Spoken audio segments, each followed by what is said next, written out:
लगेच लगेच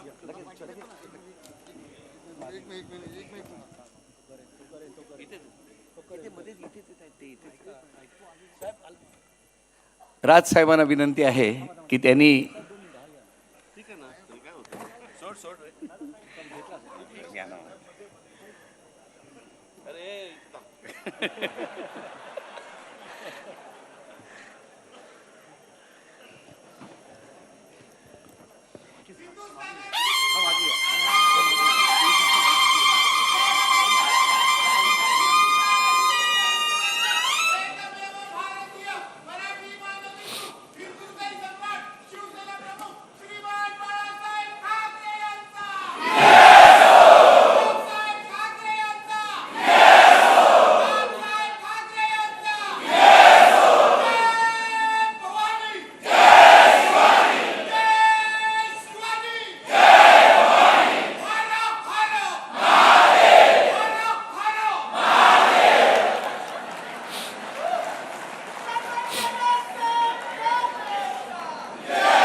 मला लवकर जायचंय हा.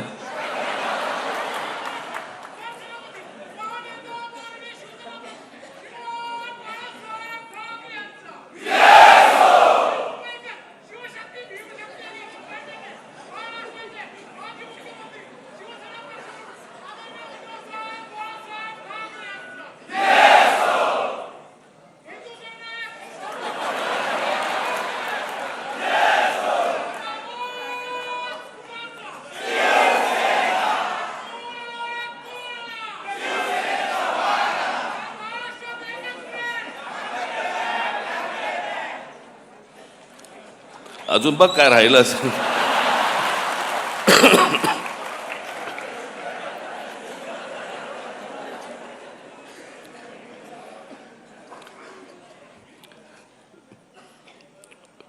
व्यासपीठावरती उपस्थित असलेले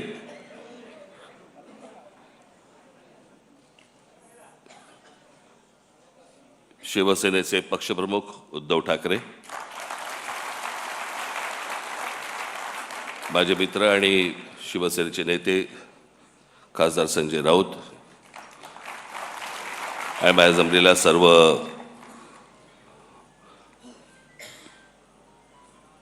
हिंदू हृदय सम्राट शिवसेना प्रमुख बाळासाहेब ठाकरे प्रेमी मराठी बांधवांनो, भगिनींनो आणि मातांनो,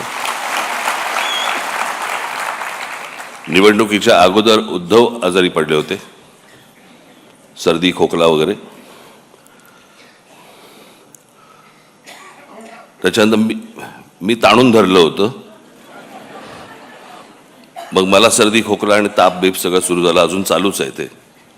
मी काल पण त्यांना म्हटलं होतं मी कसं, मला काय म्हटलं, मला फार बोलता नाही येणार कारण शब्दांवरचे अनुस्वार सर्दीमुळे गेलेत. सोबवार बगळवार वगैरे असं सगळं होतं. माझे फॅमिली डॉक्टर आहेत, डॉक्टर यादव म्हणून, मराठी यादव.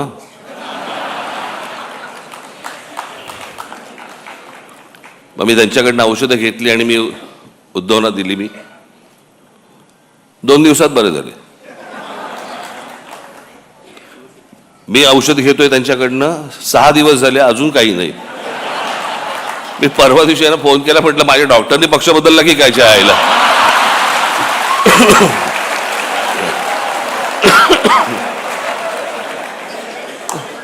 आत्ता पण मला लागू पडायचा.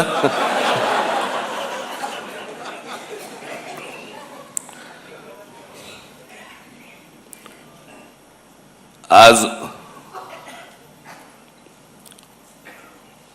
माननीय बाळासाहेबांचं जन्मशताब्दी वर्ष सुरू होत आहे. आज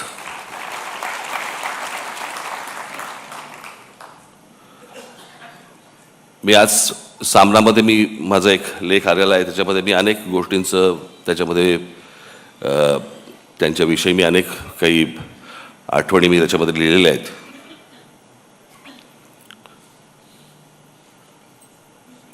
खरं तर त्या व्यक्तीला कसं पाहायचं हे अनेकदा माझ्यासमोर, किंवा त्या व्यक्तीला कसं मांडायचं हे माझ्यासमोर अनेकदा प्रश्न उभे राहतात. काका म्हणून मांडायचं, व्यंगचित्रकार बाळासाहेब ठाकरे म्हणून मांडायचं, हिंदू हृदय सम्राट शिवसेना प्रमुख बाळासाहेब ठाकरे म्हणून मांडायचं, आणि त्यांच्यावरती बोलायचं म्हटलं तर मी तुम्हाला 100% सांगतो, मी आणि उद्धव आम्ही तुमच्याशी तासनतास बोलू शकतो. तासनतास. मी मागे त्यांच्या ते एका तैलचित्राचं अनावरणाच्या वेळेला मी सांगितलं होतं की खूप किस्से असे आहेत त्यांचे मला सांगता पण नाही येणार. आणि न सांगण्याचं कारण म्हणजे भाषा. तुम्हाला माहित नव्हते ते काय होते ते. तुम्हाला अनेकदा भाषणांमधून अशी छोटी छोटी झलक मिळाल्या होत्या.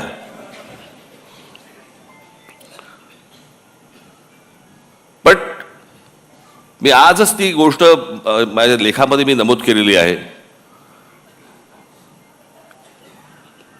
की लहानपणापासून आम्ही अनेक गोष्टी पाहिल्या म्हणजे त्यांना पाहत आलो. बाहेर एवढं वादळ चालू असायचं, काय कुठे काही दंगली असायच्या, कुठे काही बाबा राडे असायचे, कुठे काही आंदोलनं असायची, कुठे काय काय कधी जेल, कधी काय कोणावरती काय कधी संकट येईल, सगळं बाहेर सगळं वातावरण चालू असताना हा माणूस ज्या वेळेला व्यंगचित्र काढायला बसायचा त्या व्यंगचित्रामध्ये मला आजपर्यंत मी इतक्या गोष्टी पाहिल्या त्यांच्या इतक्या बारकाईने, मला कधी कुठचं मारकाम नाही दिसलं की बाहेर इतका गोंधळ सुरू आहे आता काहीतरी झटपट आटपा काहीतरी वेगळी चित्र काढा आणि द्या प्रिंटिंगला. कधीच नाही. मला असं वाटतं की कित्येकदा मी विचार करतो पण ते अशक्य आहे ती गोष्ट. ती जी समाधी लागणं ज्याला म्हणतो ना आपण, मला असं वाटतं अनेकदा लोकांना असं वाटत असेल त्यावेळेला, अरे एवढं सगळं बाहेर चालू आणि हा माणूस काय व्यंगचित्र काय करतोय. ती व्यंगचित्र नव्हती नुसती, ती त्या माणसाची समाधी होती. त्या समाधीत तल्लीन होणं ज्याला म्हणतो ना आपण, आणि त्या एकाग्रतेतनं त्या सगळ्या गोष्टी करणं. कुठेही पेन्सिल नाही हल्ली का, ब्रश नाही हल्ला का, कुठे बाबा त्याच्यातला विनोद नाही हल्ला. म्हणजे बाहेर एवढं सगळं वातावरण असताना त्या व्यंगचित्रातला विनोदही नाही कधी हल्ला. मी मागे एकदा एका शीर्षकाबद्दल बोललो होतो. एक तेंडुलकरांचं एक पुस्तक आहे, त्या पुस्तकाचं शीर्षक आहे, फार छान शीर्षक आहे की हे सारं येतं कुठून. ज्या वेळेला मी बाळासाहेब म्हणून ज्यावेळेला मी विचार करायला लागतो त्यावेळेला या अनेक गोष्टी ज्यावेळेला डोळ्यासमोरून जातात, खरंच प्रश्न पडतो की हे येतं कुठून, आलं कुठून. आणि म्हणून तो या देशामधल्या सगळ्या राजकारण्यांपेक्षा जो वेगळा माणूस होता त्याचं कारणच ते होतं.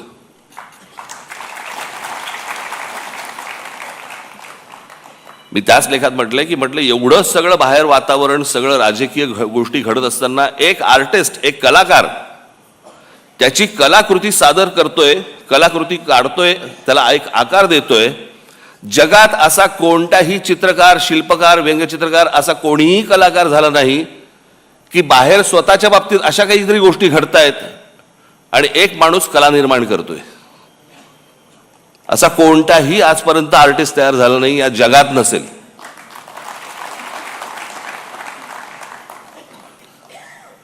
त्यांचे तर्क असायचे. मला तर आजची ही परिस्थिती पाहिली, राजकारणाची परिस्थिती पाहिली, मला आज मी त्या दिवशी माझ्या भाषणामध्ये मी म्हटलं की आज इथे बाळासाहेब असायला पाहिजे होते.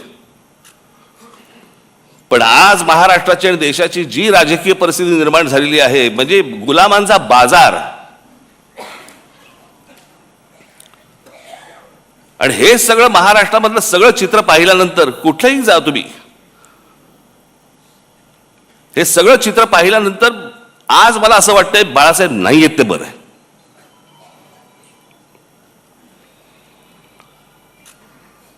तो माणूस किती व्यथित झाला असता, त्या माणसाला काय त्रास झाला असता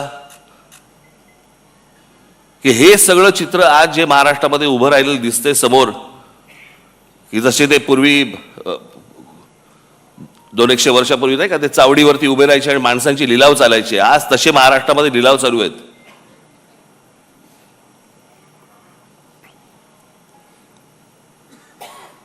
आज अनेक ठिकाणी तुमच्या बाहेरच्या सगळ्या जिल्ह्यांमध्ये कल्याण डोंबिवली असेल, इतर ठिकाणी माझं उद्धव ठाकरे आणि माझं संजय राऊतांची बोलणं झालं. शिसारी आली, शिसारी.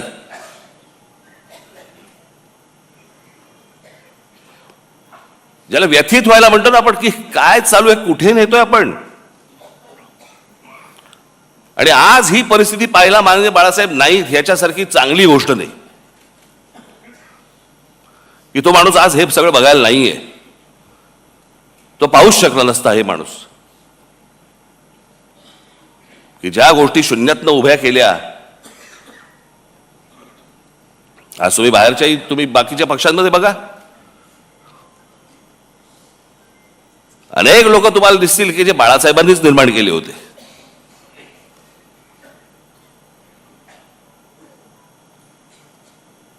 पण ज्या गोष्टी घडत जात आहेत, ज्या गोष्टी घडत गेल्या,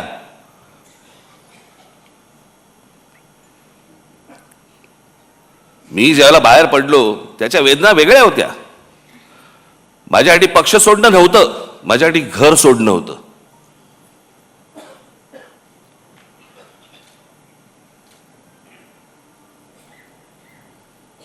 पण त्या सगळ्या गोष्टीला आता एक 20 वर्षाचा काळ निघून गेलाय.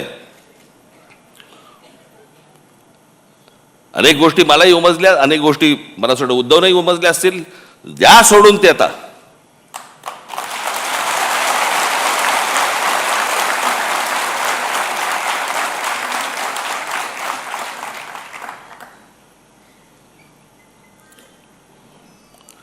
काय सकाळी गेल्यावरती साफ झालेली बरी असते.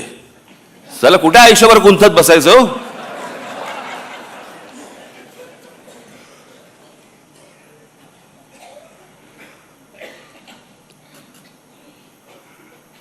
पण मला असं वाटतं की एकदा मी बाळासाहेब ठाकरे, मला एकदा ह्या विषयावर मला व्याख्यानच द्यायला आवडेल.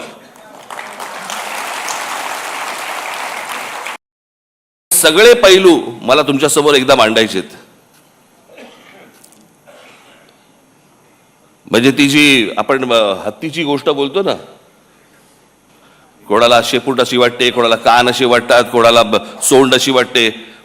बाळासाहेब ठाकरे तशी व्यक्ती होती.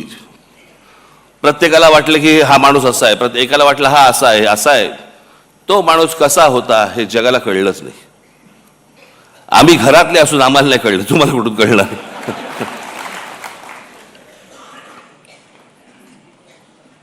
पण ते होतं, ते विलक्षण होतं. आज मी सामनामध्ये मी तर लेख लिहिलाच आहे, पण मी आज सकाळी माझं एक ट्विट केले. काही जणांनी ऐकलं असेल, काही जणांनी वाचलं असेल, काही जणांनी नसेल वाचलं. मला असं वाटतं की माझ्या बोलण्याची बोलणं थांबवायच्या अगोदर मी लिहिलेलं ते जे ट्विट आहे ती मी एकदा तुमच्यासमोर फक्त मला वाचून दाखवायचं आहे.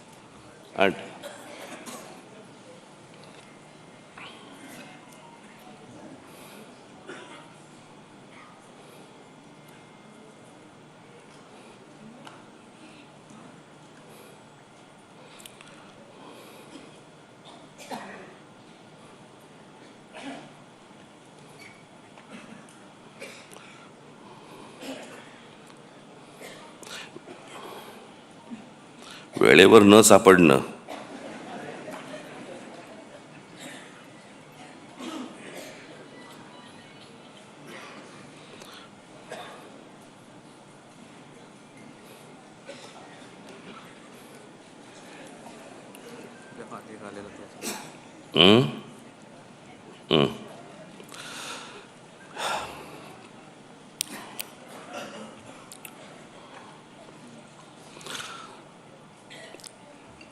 स्वर्गीय बाळासाहेबांची आज 100वी जयंती. इतिहासात जन्मशताब्दी वर्ष अनेकांची साजरी झाली आहेत आणि होतील देखील. पण एखादी व्यक्ती हयात नसताना देखील ती लोकांच्या स्मृतीत राहावी आणि त्या व्यक्तीने आज देखील एखाद्या प्रांताच्या राजकारणाला आणि समाजकारणाला आकार देत राहावं हे दुर्मिळ. हे फक्त बहुधा बाळासाहेबांच्या बाबतीत घडू शकतं. आणि म्हणूनच बाळासाहेब 100 वर्षांनीच काय, पण त्यांच्या द्विशतकी जन्मवर्षात देखील लोकांच्या स्मरणात राहतील याची मला पूर्ण खात्री आहे. फक्त तेव्हा मात्र बाळासाहेबांचं स्मरण करणारा मराठी माणूस हा दुभंगलेला, खचलेला, पिचलेला आणि अन्याय मुकाट्याने सहन करणारा नसावा. आज निष्ठा सहज विकल्या जातात, तत्व सहज फेकून दिली जातात आणि राजकारण हे पूर्ण व्यवहारी झालं आहे. आज राजकारणातलं हे यश, हे कुठले मुद्दे ऐरणीवर आणले, प्रांतिक भाषिक अस्मिता किती धगधगत ठेवली, यापेक्षा निवडणुकीच्या राजकारणात किती यश मिळालं आणि त्यासाठी काय क्लुप्त्या वापराव्या लागल्या आणि मोजलं जातं, यावरच मोजलं जातं. बाळासाहेबांच्या काळात या असल्या अपेक्षांच्या फुटपट्ट्या नव्हत्या आणि असत्या तरी त्यांनी त्या झुगारून दिल्या असत्या. त्यांना स्वतःला सत्तेचं अप्रूप नव्हतं, पण सामान्य कार्यकर्त्याला सत्तेच्या पदावरती बसवण्याचं समाधान मात्र त्यांना मिळालं. सत्ता येते जाते. आजचे सत्ताधीश उद्या एखाद्या नामफलकापुरते राहतात, पण काही पिढ्या झपाटून टाकतील असा प्रभाव फार थोडे लोक टाकून जातात. हा प्रभाव, हीच बाळासाहेबांची शक्ती राहिली, हाच त्यांचा वारसा राहिला. बाळासाहेब दूरदर्शी होते. त्यांचा दृष्टिकोन आजही सुसंगत वाटतो आणि भविष्यातही राहील. त्यामुळेच ते कालातीत राहतील. बाळासाहेबांसारखी प्रतिभा परत कधी बघायला मिळणार नाही. हे जितकं खरं आहे तितकंच बाळासाहेबांसारखं राजकारण करणं यापुढे कोणालाच जमणार नाही, हे देखील खरं आहे. पण त्यांच्या प्रतिमेला कुठेही धक्का लागणार नाही आणि त्यांनी मराठी भाषेसाठी, मराठी माणसांसाठी उभारलेला लढा हा मात्र धगधगत राहील, हे पाहणं बाळासाहेबांच्या पुढच्या पिढ्यांच्या हातात आहे आणि ते आम्ही नेटाने करू, हा आमचा मराठी माणसाला शब्द आहे. राजकारणात कधीतरी बाळासाहेबांना पण लवचिक भूमिका घ्यावी लागली, म्हणून त्यांचं मराठी माणसावरचं प्रेम तसूभरही कमी झालं नाही, उलट ते अधिक दृढ होत गेलं. हेच संस्कार आमच्यावर आहेत. मी एक शब्द आज पुन्हा देतो की आरपार बदललेल्या राजकारणात कधीतरी थोडी लवचिक भूमिका घेतली तरी ती माझ्या व्यक्तिगत फायद्यासाठी आणि स्वार्थासाठी कधीच नसेल. बाळासाहेबांचं मराठी भाषेवरती, मराठी प्रांतावरती आणि मराठी माणसावरती असलेलं जाज्वल्य प्रेम पाहून जी हजारो लाखो लोक त्यांच्यासोबत येत गेली, त्यातला मी पण एक आहे. त्यामुळे बाळासाहेब आणि मराठी या दोन शब्दांवरती माझी आणि माझ्या महाराष्ट्र सैनिकांची श्रद्धा, प्रेम तसूभरही कमी होणार नाही. स्वर्गीय बाळासाहेबांना श्रद्धांजली.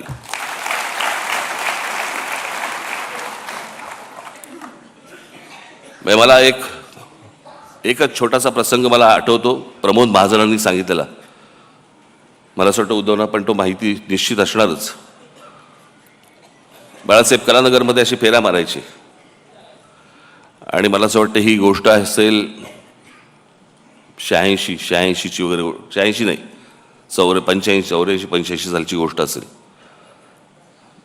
आणि त्यावेळेला प्रमोद महाजनांना बाळासाहेब असं म्हणाले होते की प्रमोद, या देशातल्या हिंदूंना मी हिंदू म्हणून मतदान करायला लावीन आणि हिंदू मतदार तयार होतील. प्रमोद महाजन बोलले, बाळासाहेब शक्य नाही आहे या देशामध्ये. ते बोलले, तू बाळासाहेब मला ओळखत नाहीस. आणि बाळासाहेबांनी या देशामध्ये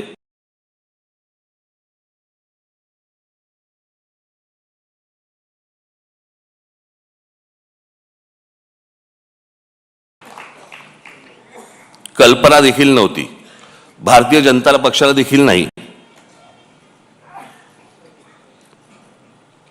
पण ज्या माणसाने, अर्थात त्यावेळेचं वातावरणच वेगळं होतं. त्यावेळेला वातावरण हे काही तयार केलेलं वातावरण नव्हतं, ते झालेलं वातावरण होतं. आणि त्या वातावरणामध्ये त्या बाळासाहेबांनी ज्यावेळेला तो विचार ज्यावेळेला या देशामध्ये फुंकला आणि त्याच्यानंतर जे यश सर्वार्थाने यायला लागलं, आज जर बाळासाहेब असते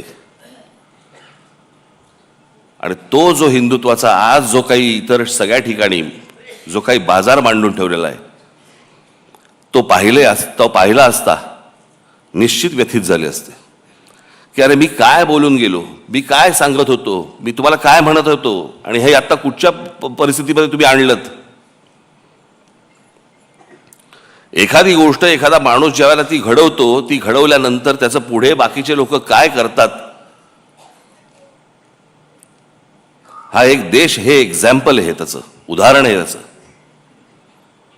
पण मला असं वाटतं की बाळासाहेबांनी ज्या तडफेने, ज्या निष्ठेने ते विचार जे मांडले, खास करून महाराष्ट्रामध्ये मराठी माणसाबद्दलची मांडले,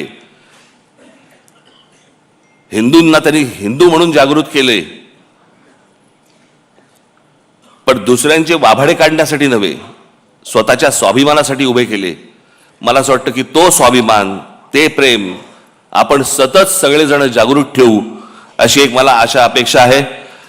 हे वर्ष बाळासाहेबांचं जन्मशताब्दी वर्ष आहे. आज सुरुवात होते आहे. मलाही काही कल्पना सुचतील, मला असं वाटतं उद्धवनाही सुचतील, तुम्हालाही काही सुचतील. मला असं वाटतं की एक येणाऱ्या पिढ्यांसाठी एक आदर्श असं एक वर्ष आपण लोकांसमोर ठेवू, आणू आणि त्यांच्यासमोर आपण बाळासाहेब काय होते हे मांडण्याचा आपण जास्तीत जास्त चांगला प्रयत्न आपण याच्यापुढे करूया. आज मला या कार्यक्रमाच्या निमित्ताने मला इथे बोलवलं त्याबद्दल मी अत्यंत आपला आभारी आहे. धन्यवाद. जय हिंद, जय महाराष्ट्र.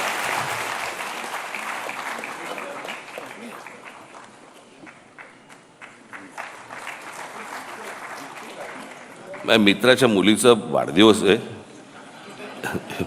तिला कळणार नाही, ती 1 वर्षाची आहे, पण मला जायला लागेल.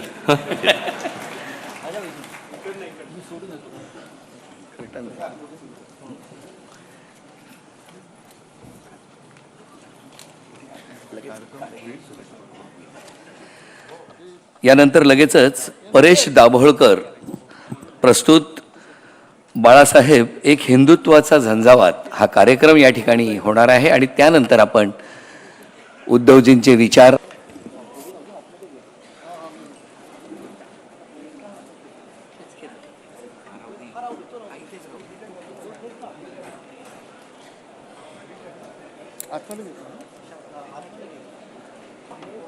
एकवीसच घेतो त्याला सांग अँकरिंग.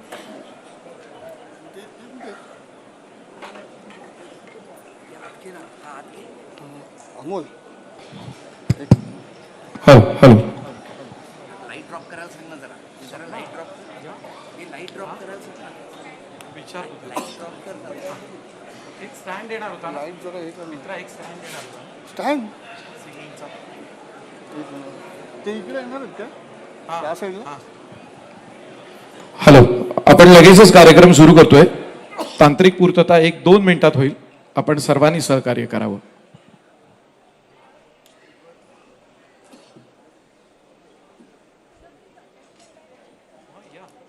या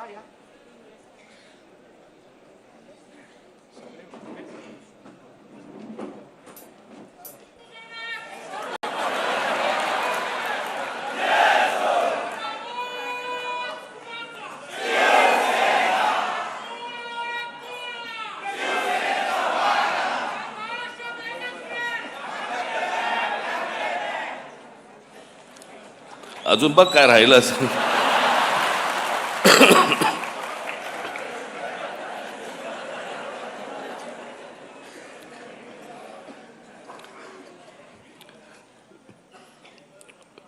व्यासपीठावरती उपस्थित असलेले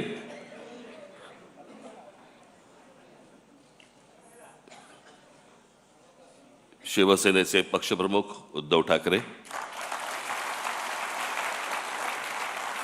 माझे मित्र आणि शिवसेनेचे नेते खासदार संजय राऊत आणि माझ्या जमलेल्या सर्व